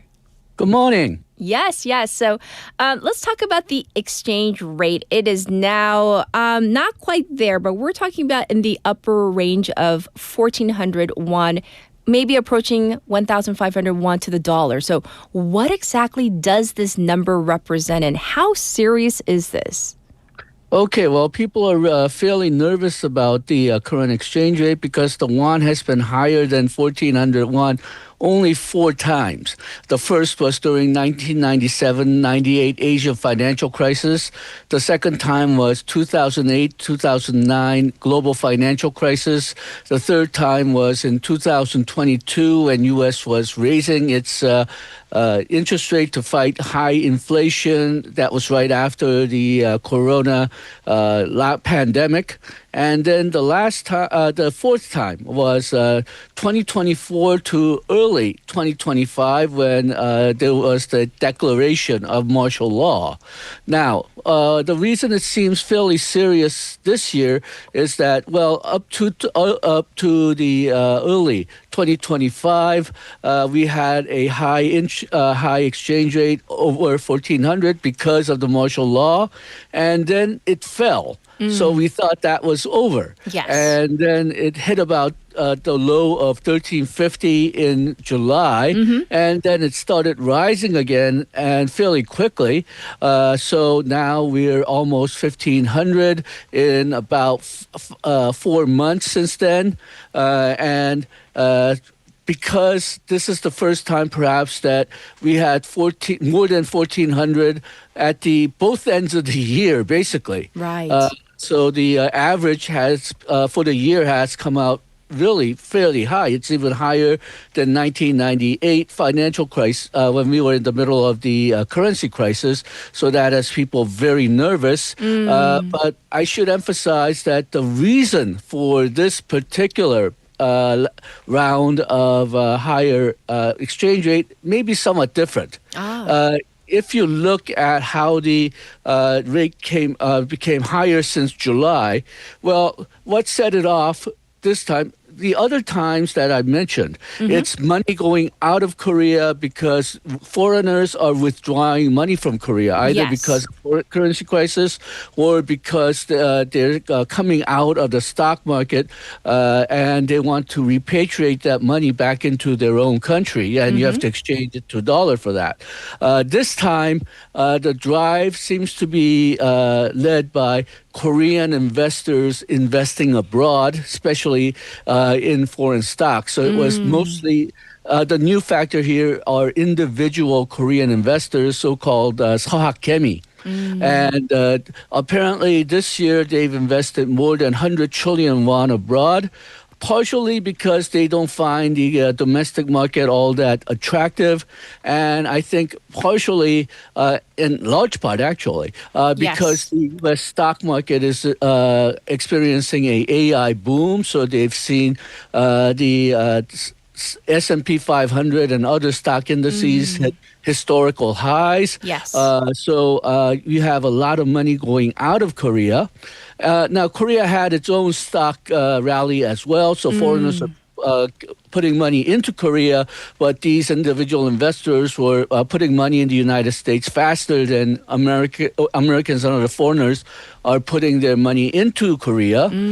So that started weakening the won since July, as I said. And what happened in November was that the foreign investors, because they're reconsidering the AI boom, whether AI is in a bubble or not, they started withdrawing money from Korean market. But you'd imagine that in that case, if the AI boom is being reconsidered everywhere, perhaps Korean investors who invested in the U.S. were putting their money back to Korean won, but they're not. I see. So we have foreigners putting increasing the demand for U.S. dollars to bring their investment out of Korea, but you have Korean investors still leaving that money in the United States, perhaps because they want to see if the won depreciates more, perhaps because Korean stock market is still not attractive to them, perhaps because they're expecting the won to weaken even more. But whatever the reason, they're not putting the money back in. So only the money that's going out is driving up the exchange rate. And because of that, a lot of companies are also worsening the problem by refraining from changing their dollars into Korean won. If the Korean won is going to continually weaken, if these companies ever need dollars again in the near future, they're going to hit a loss. So why change the money back into the won? I see. They're just keeping the dollars as dollars. So you have vastly increased demand, but very small supply right now. So the natural consequence is very weak Korean won. Yes. So, Professor, people worry about inflation when the won weakens. So how does a weak won affect prices for consumers and businesses? Well, we're already seeing some effect of that right now.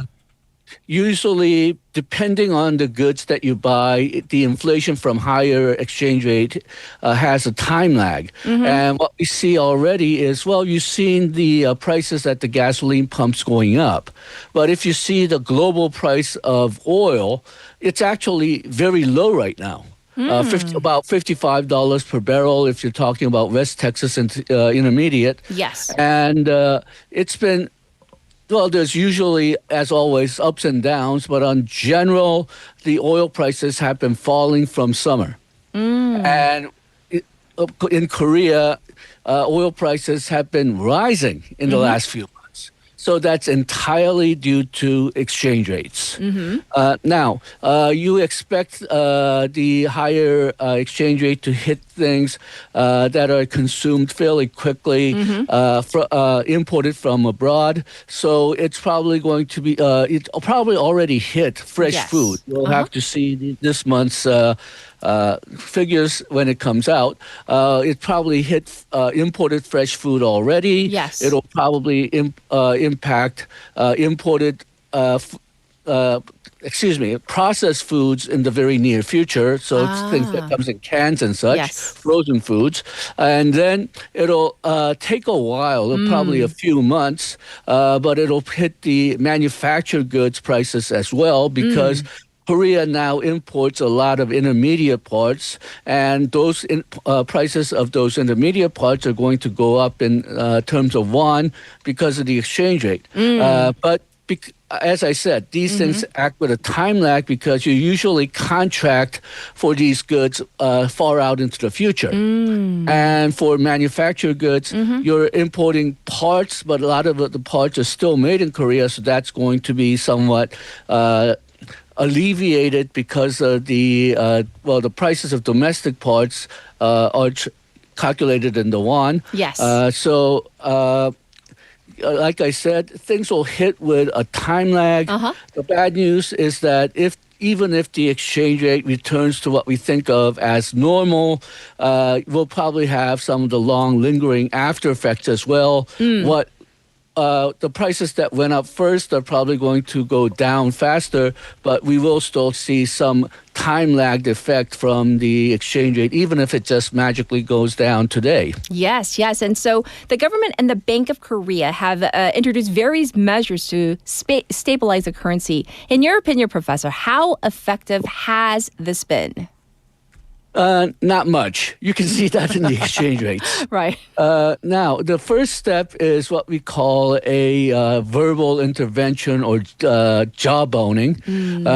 And that doesn't seem to have worked much. The government officials, the ministers, and the BOK have said that the exchange rate is too high. They will do something, but it doesn't seem to affect the exchange rate trend very much. The next step that they've taken is that they formed a partnership, the government, Bank of Korea, and the National Pension Service. Yes. The National Pension Service is by far the largest investor in Korea. It invests both in domestic assets and foreign assets. About half of their investment, that's more than 700 trillion won, is invested overseas. So if they start selling their foreign assets and bring those dollars and exchange that to Korean won, that's obviously going to have a really big effect. Problem is, that's not the job of the National Pension Service. The National Pension Service does not exist to stabilize the exchange rates. They do not exist to just stabilize the stock market.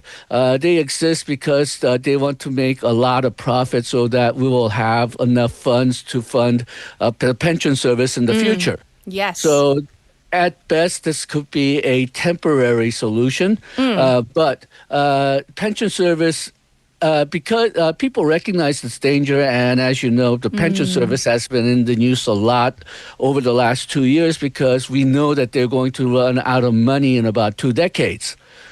So they're probably not going to be selling their assets directly. They're not going to sell the dollars directly. What they're thinking of is using so-called derivatives to hedge for the hedge against the dollar, and hopefully you can use that as leverage to bring the exchange rate down.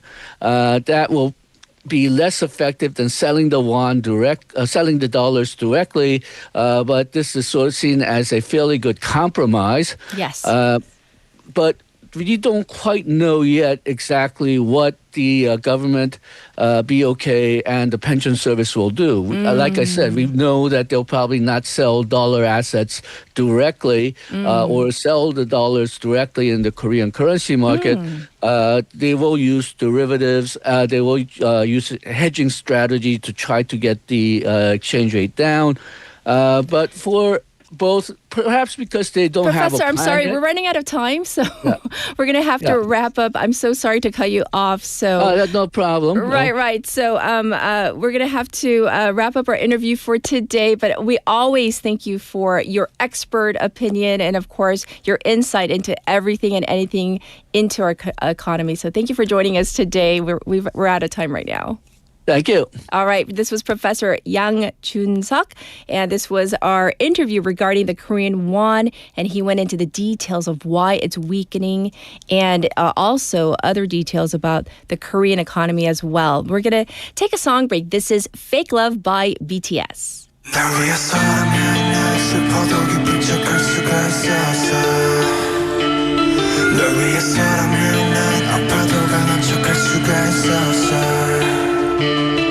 사랑이 사랑만이 너 완벽하게 내 모든 내 잠들은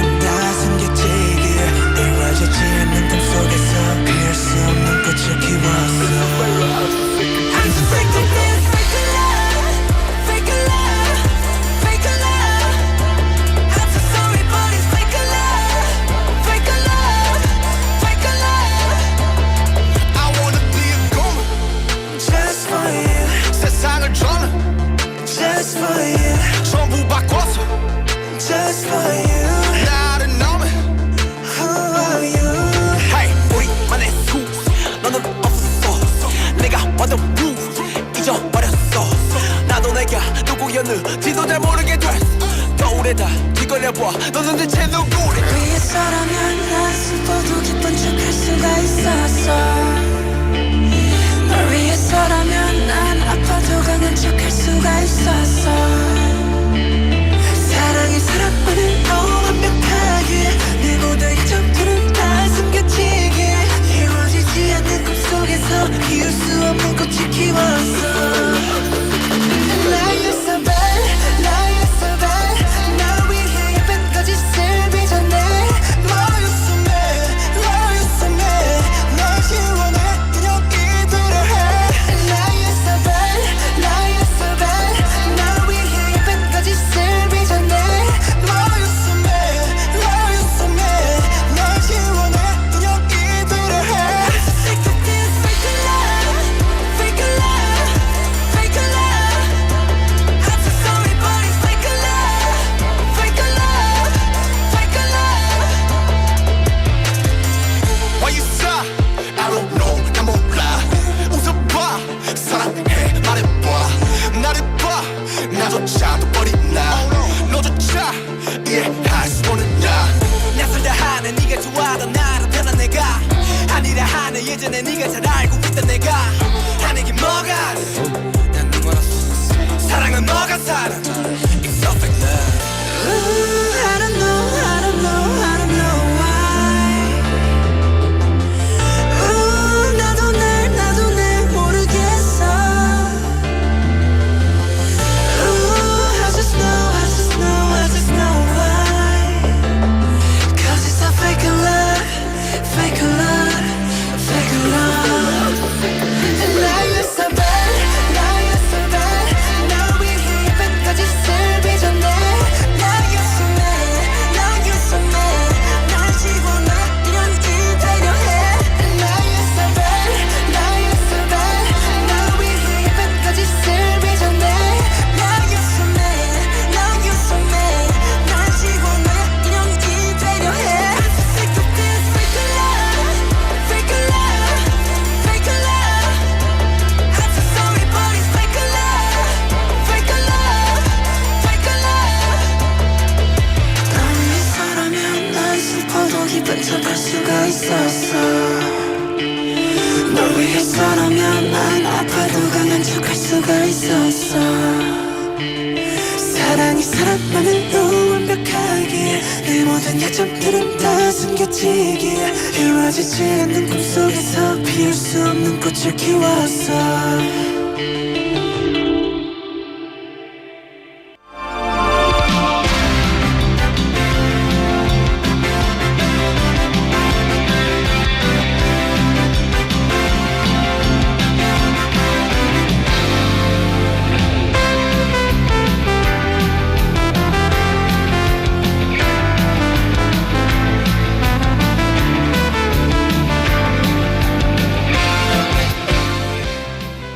It is time for Global Affairs. Guess who's back? 안 교수님, Professor Andrew Millard. He's back. I'm back. Yes, you are. Did you miss me? I have to admit, I mean, Professor Joffrey, if you're listening, we love you, but I'm glad you're back. Yes, we missed you. I don't know about our producer, but she's a little like, No. We missed you, of course. So welcome back. But I do want to ask your text topic today. Oh, did you miss us? That's of the bigger. Of course, Yeah. really? I was crying. I don't want feel to be it. in the BFM studio. Oh, I just don't feel it today. No. So our text topic. There are some lessons, life lessons, whether they're academic or not, life lessons that really stay with you or stick with you after many, many years. So what's something that you've learned, whether it's in school, maybe you learned it from a friend or whomever, and it really stuck with you, or vice versa, as an educator, as a professor, like you hope you've taught something and it stays and resonates with your students. Ooh, this is a good topic. It's deep. It is a deep Or it one. could be deep. Yeah, it could be real light. I was like, I remember my I kindergarten regret teacher. coming back this week. This is too deep. No. Yes. No, I don't really know what lessons I've learned. There's nothing in particular. But what I tried to teach my students. Yes. This is maybe very sort of general. Yes. But just to be respectful of other people's opinions. This is so important. No, it's really important because I think we often make comments whether, whether they're intentional or unintentional, and we should be more mindful and respectful, right? Right. So especially because I teach international relations. Oh, yeah. And we're going to talk about this maybe a little bit today as well. Right. People from different countries, and people in the same country can have very different opinions on how we can make choices and what things we should do. But as long as you sort of listen to each other and respect the different opinions, then for me, that's the most important. I'm so distracted. I don't even know what you said. Oh, really? Because I'm looking at your tie. It's so darn cute. We're getting comments on the tie. It's Christmas time. Right. And look at the close-up. We don't want your face. We just want the tie. Aww. At the bottom it says Happy Holidays. Happy Holidays. So cute. That's your best tie ever. One of our listeners. This is actually last year's Christmas tie. Oh, really? Did you get it yourself? Well, I bought it myself. I mean, was it a gift? Was it gifted to you? No, you bought it yourself. Okay. But I have a new Christmas tie this year. Oh, really? But that'll make an appearance in December. Oh my gosh, we're so excited. Yes. Tommy wants to know where you get your ties. Well, is it Tommy, a secret? it's a secret. Oh, yes. Sorry, top Tommy. secret. Top secret. Top secret. Tie secret. Oh, it's a tie secret. Okay, well, thank you for not sharing. Let's dive into our topic for today. So the topic today, I think you've already talked about it this week. Yes, but which I know one? it has been worsening, and it's the sort of this general sort of tensions rising between China, Japan, and Korea. Oh yeah, that elephant in the room. Yeah. So right, another deep topic. Oh, We're very it's deep today. deep. Yeah, I mean, China, Japan, and China. Ooh. So coming back to what I just said before about the respecting each other's opinions and listening. So actually, right now, I have in my classes some Chinese students and obviously a lot of Korean students. No Japanese students. That's a shame. Okay. But we've been talking about this in class. So it's for me really very interesting to get the sort of opinion and to get the perspective of Chinese people as well. Oh, okay, interesting. So it's very interesting to hear what they're saying is happening in China and how the Chinese are reacting as well. Okay. So it's been very interesting. So anyway, let's get the lowdown first. Let's remind our listeners of what's been happening. Well, so basically, I think we can start by saying Japan-China relations, they're at a pretty much all-time low right now. It seems to be anyway. And really this started back at the very start of this month when the Japanese Prime Minister Takaichi, the newly incumbent Prime Minister, basically she started saying that if China attacks Taiwan, then Japan will use sort of collective self-defense to support Taiwan. So collective self-defense is basically just amongst all the UN members, this sort of right that if anyone is attacked, all of the other members will join together to defend that country. So in this case would be defending Taiwan.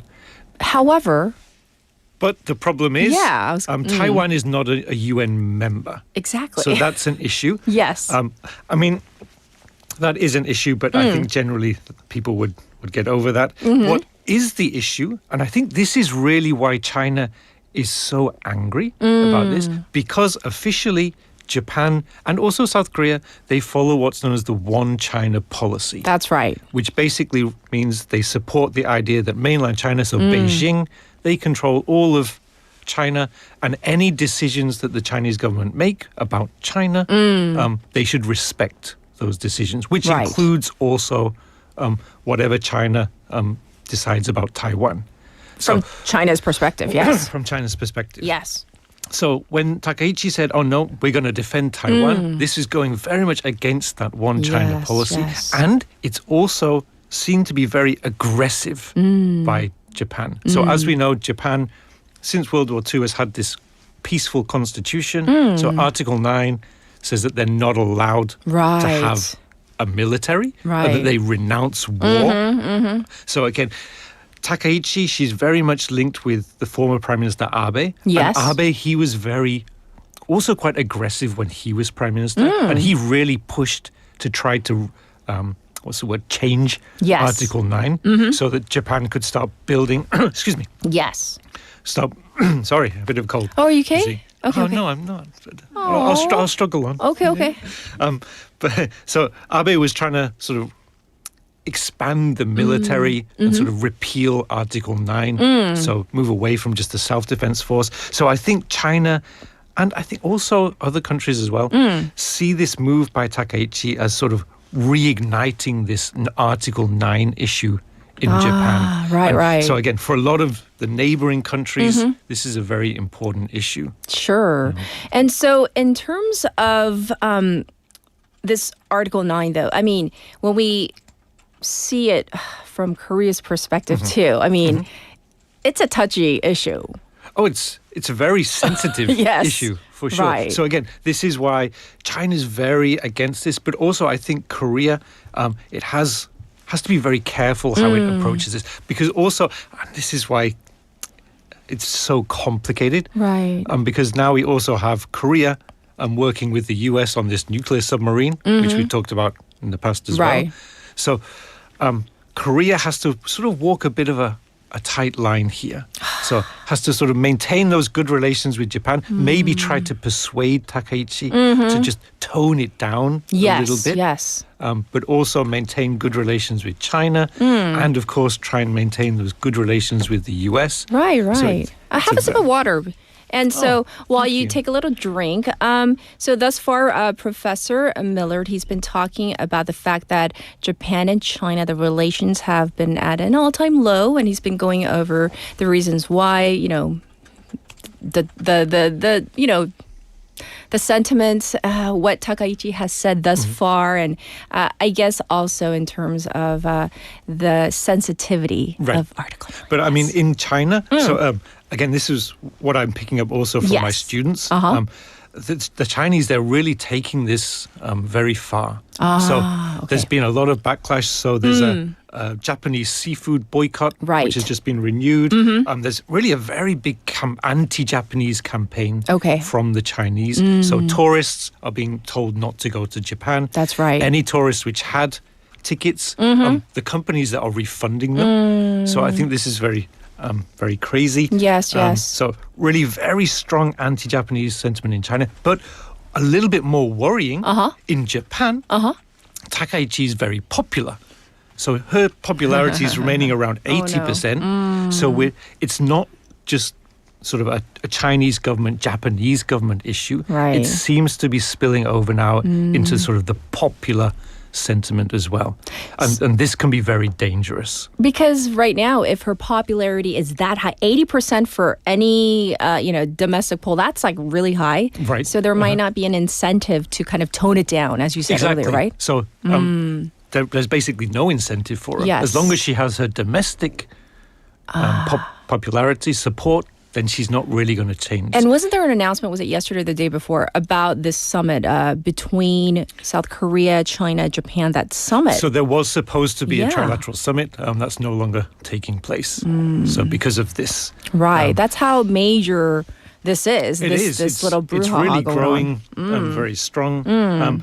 So I think really for Korea, this is where maybe, so we've talked about Lee Jae-myung trying to be sort of the pragmatic diplomat, so pragmatic diplomacy, that's what he's been talking about. This is really maybe a very good opportunity for him to sort of, because Korea is sort of right in the middle of these two, this is maybe where he could sort of, again, sort of step in and say, look, we've been talking about multilateralism. So if you go back to APEC, when they met in Gyeongju, this was something that not just Lee Jae-myung himself mentioned, but also Xi Jinping. They were both talking about maintaining the multilateral system, cooperating, working together.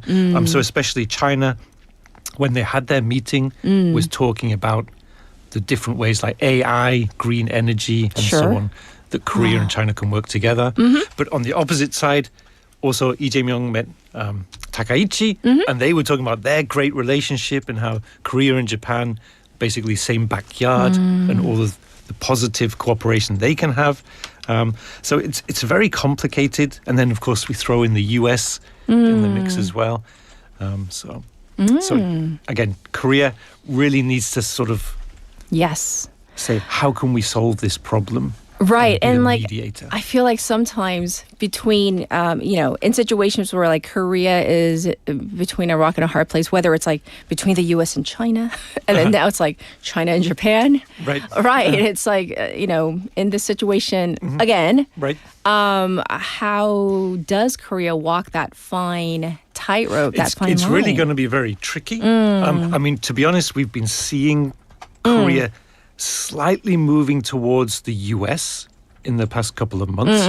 Whether this is just because they're trying to appease Donald Trump through the trade negotiations and through his other nuclear submarine negotiations. But definitely in the future, Korea does need to be much more neutral. Yes. But that's going to be very difficult because it's being pulled in all different directions. That's true. So it's going to be a tough few months ahead, I think, for President Lee. All right. Well, thank you for breaking it down for us once again. As South Korea navigates through these, I don't want to say trouble, through these challenging waters, a positive spin, right? Hopefully, does a good job in this balancing act. Well, hopefully. Yes, hopefully. Yes. We can only hope for the best. But thank you for coming in all these weeks for the season. And will Professor Andrew be back next week? Dun, dun, dun. We'll keep you in suspense. Do you want to say anything to our listeners for this current season? Oh, I just want to say thank you all for listening. I hope you've learned a lot from me. We have. But he already kind of hinted. He's like, oh, you'll see my tie in December. So that's right. That was kind of a hint already. No.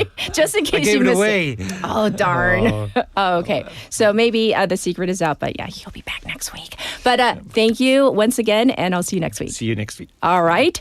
It's time to say goodbye for this Friday, for this entire week, for this entire season, actually. So with this, we are wrapping up the current season of Morning Wave in Busan. And I don't even know how many years I've been in this hosting seat at this point. But, who's counting? We're going to be back next week on Monday. Yes, we are going to have some new segments. I'm going to say newly improved. How about that? And if you want to, check in with us next week to see if your favorite guests, if they're coming back, if they're not. I know we were kind of teasing you with like those cliffhangers, most of them, in jest. We did have an actual goodbye to Seojin today as well. But I do also want to say thank you to the waivers out there always for your support. We're looking forward to the new season on behalf of the entire staff. So, of course, that does include our producer, Jo Ye-ji, our assistant producer, Kang Hee-jin, our writers, Haley Sa and Sue Kim. I'm your host, Catherine. I'll be back to do it all over again on Monday. Final song. How about this one? A Higher Place by Adam Levine. Have a wonderful weekend. Bye, everybody.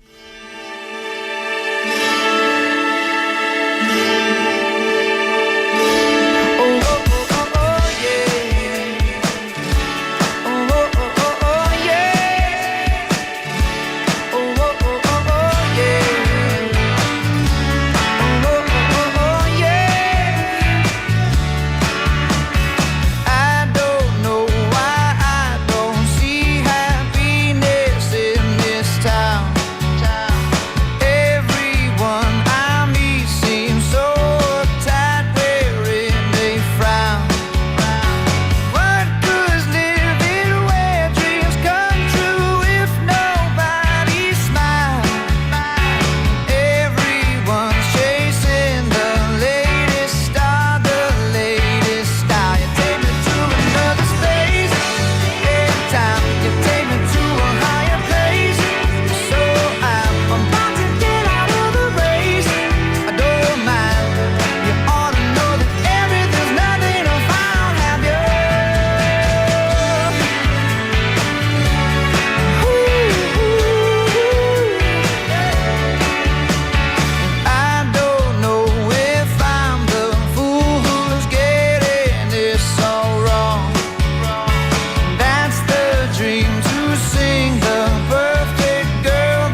Are you